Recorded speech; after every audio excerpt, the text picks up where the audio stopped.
No one expected a funeral to end like this, but when a stray dog barged into the church and began barking furiously at the closed casket, everything stopped.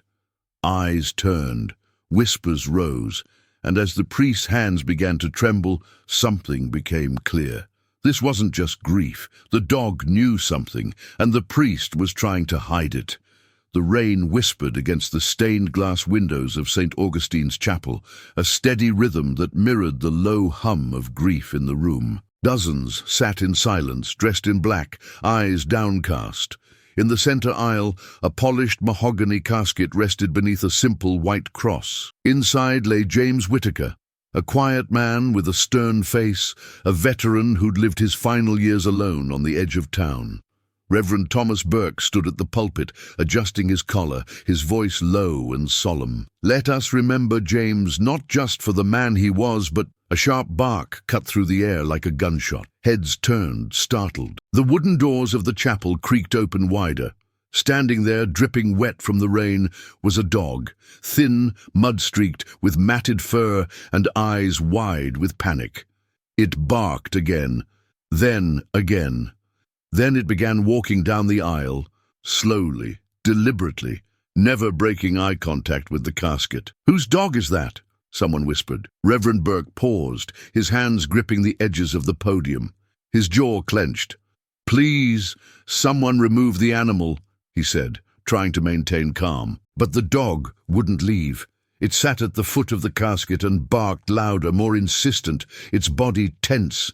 Guests shifted uncomfortably. The priest stepped down, his face pale now, moving quickly toward the dog, but when he got close, it growled.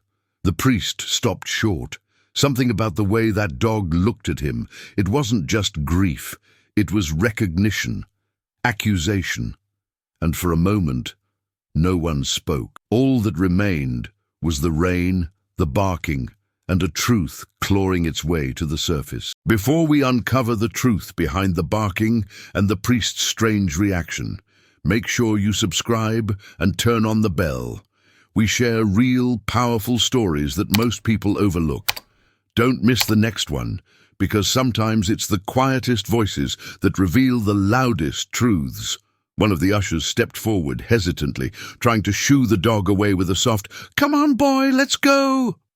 But the dog didn't budge. Its ears twitched, eyes locked on the casket, as if its very presence there was a protest, a warning. A murmur rippled through the crowd. Some chuckled nervously, others shifted uncomfortably in their seats. "Just a stray," someone muttered. Probably confused, but there was nothing confused about the way the dog behaved. It stood guard, tail rigid, as though it had appointed itself the protector of what lay within that wooden box. Reverend Burke tried again, stepping closer, voice tight. "This is a sacred space. That animal needs to be removed." As he reached forward, the dog let out a deep growl, low, rumbling, protective. Its gaze flicked up to the priest, unblinking. The room went still. The priest recoiled, then forced a smile. If someone could kindly handle this. Two men moved to help, trying to coax the dog outside. It snarled at one of them, teeth bared. Still, they managed to pull it by the collar, dragging it to the entrance. For a moment, peace returned. The priest exhaled, adjusted his robes, and stepped back to the pulpit. But then the dog broke free.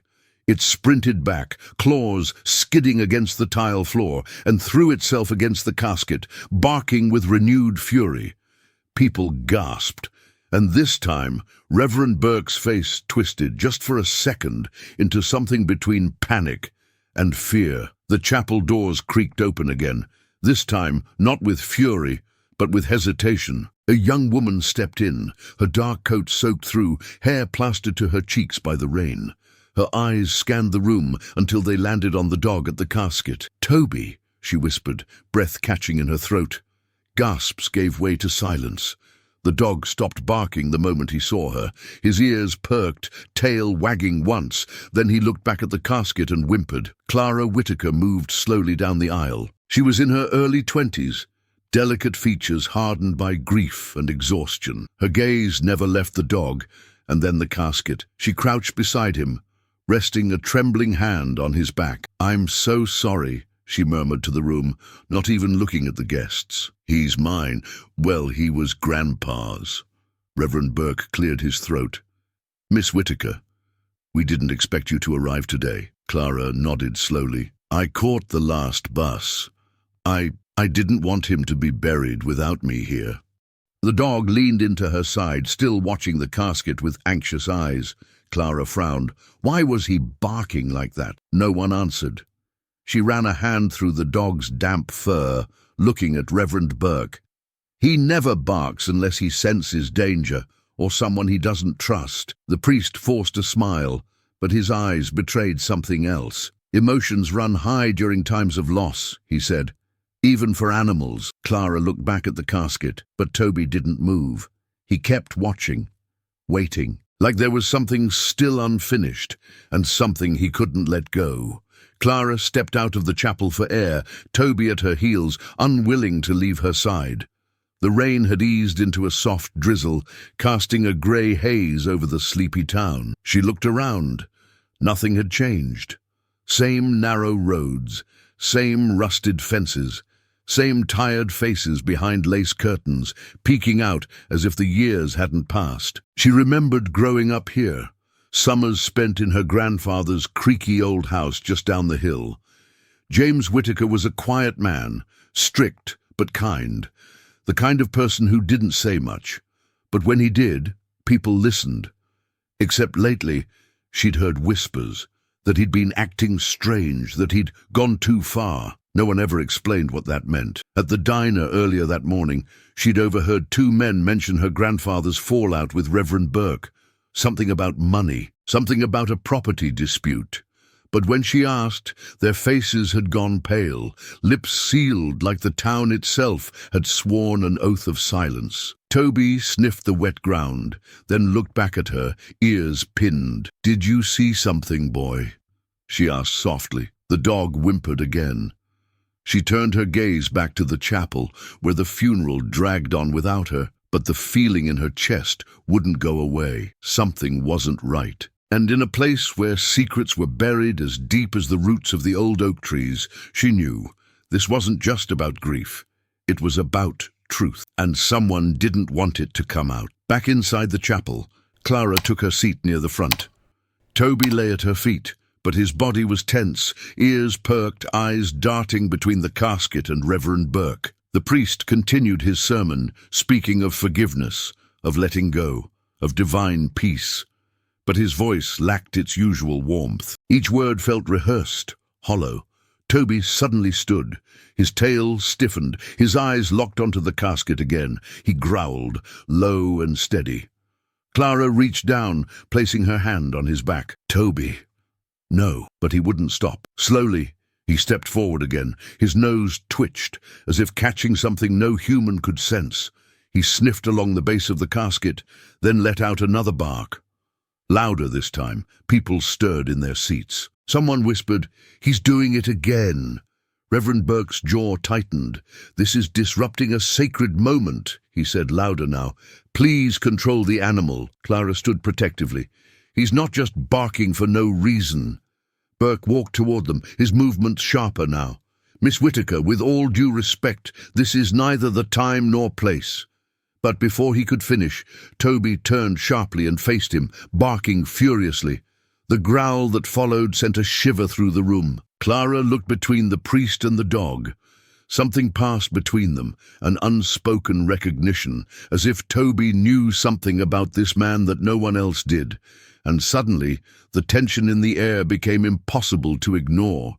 Toby wasn't just mourning. He was warning. That night, Clara sat alone in her grandfather's living room.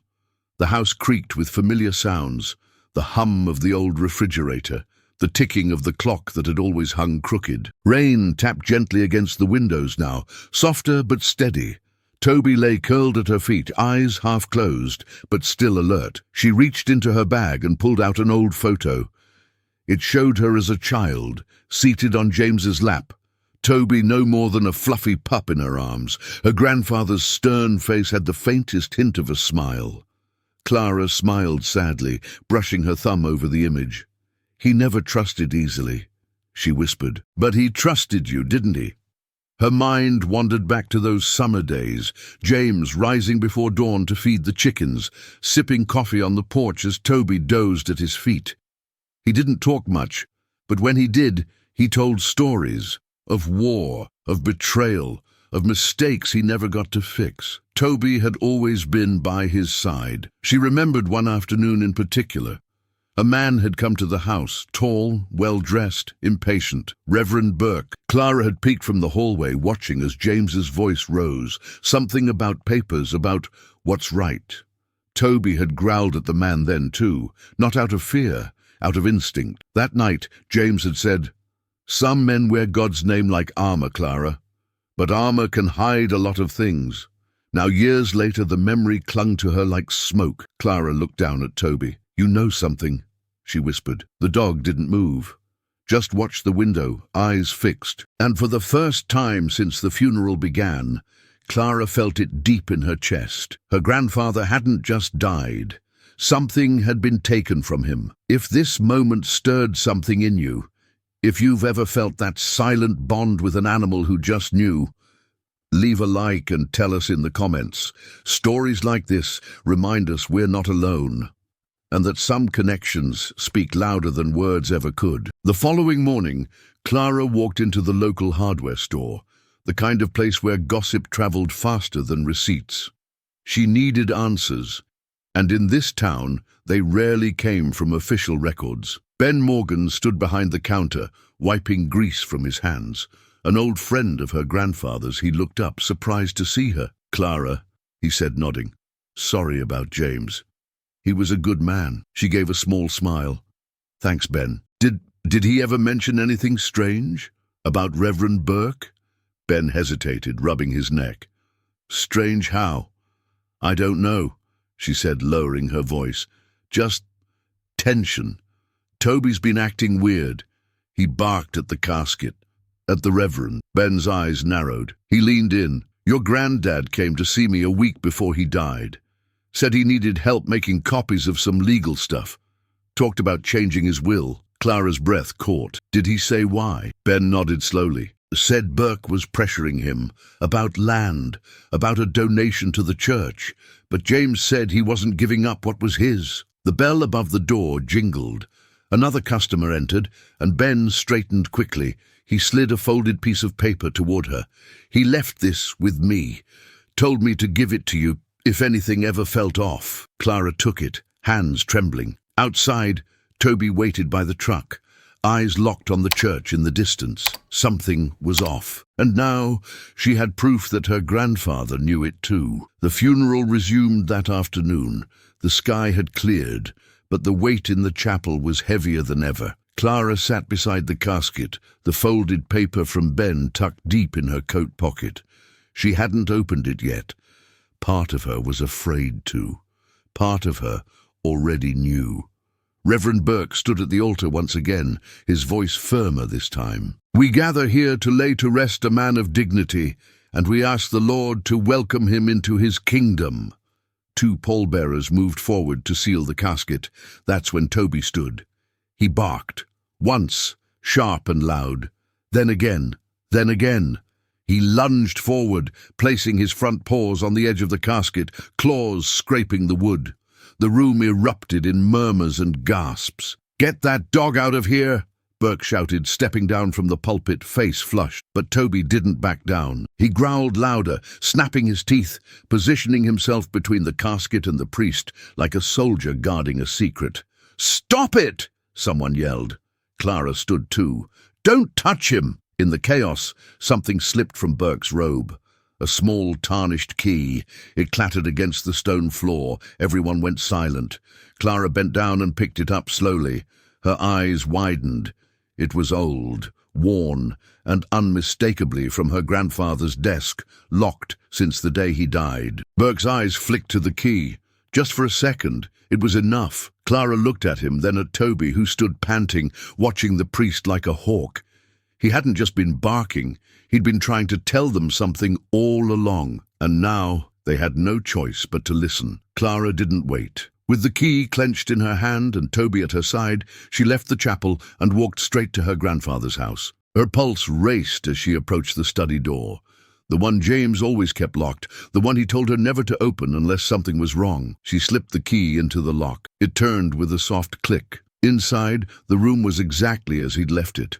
Dusty shelves, papers stacked neatly, and an old metal filing cabinet in the corner. Toby sniffed the air, then walked directly to the bottom drawer and sat. Clara followed his lead, pulling it open with shaking hands. Inside, a manila envelope, sealed with her name scrawled across the front. She tore it open. Inside were several documents, a revised will, unsigned but dated just 2 days before his death. A letter, in her grandfather's steady handwriting, explained everything. He'd caught Reverend Burke altering the church's financial records. Donations meant for the community had gone missing. James had confronted him and threatened to expose everything. Burke begged him to stay silent, to protect the church's image. James refused. The final lines of the letter froze Clara's breath. "If anything happens to me, Clara, know this. I never fell. I never slipped. I was pushed. And if Toby reacts, it's because he remembers who was there." She clutched the pages to her chest, tears streaming down her face. Toby nudged her hand gently, as if saying, "Now you know." Back in the chapel, Reverend Burke continued the service, unaware that his time of pretending was coming to an end. The truth, buried with James, had clawed its way to the surface, and it had 4 legs, sharp eyes, and a bark no one could ignore.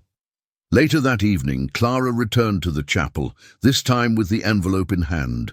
The final prayers had ended, and guests were beginning to leave. But she didn't wait for a quiet moment. She walked straight to the front, right up to Reverend Burke, and held out the papers. "You lied," she said, loud enough for the room to hear. "You stole from him, you threatened him, and you thought no one would ever know." The priest's face drained of color. "Clara, She raised the letter. "He wrote everything down. He left it all. And Toby." Toby remembered. Gasps echoed. The crowd stirred. Someone stepped forward. Ben Morgan. "I can confirm that," he said. "James brought those to me the week before he died. Told me to keep them safe." Burke stammered, eyes darting, searching for an escape that wasn't there. Someone called the sheriff. Within minutes, the chapel no longer felt like a place of mourning, but of reckoning. Clara didn't watch as they led Burke away. She sat on the steps outside, arms wrapped around Toby. The sun had begun to break through the clouds. Golden light spilled across the cemetery lawn where James would finally be buried.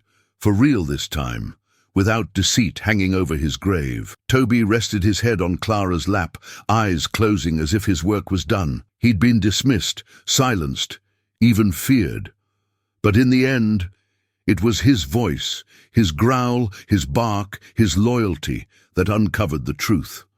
No medals, no applause, just quiet justice, and a bond between man and dog that death couldn't break. Some say animals can't speak, but Toby did, loudly, clearly, and with a loyalty that outlasted lies and silence. In a town that tried to bury the truth, it was a dog who refused to let it die. James Whittaker may have left this world, but his voice lived on in the one creature who loved him unconditionally. If this story touched your heart, share it with someone who believes that every soul has a purpose. And tell us in the comments, why do you think Toby never stopped barking?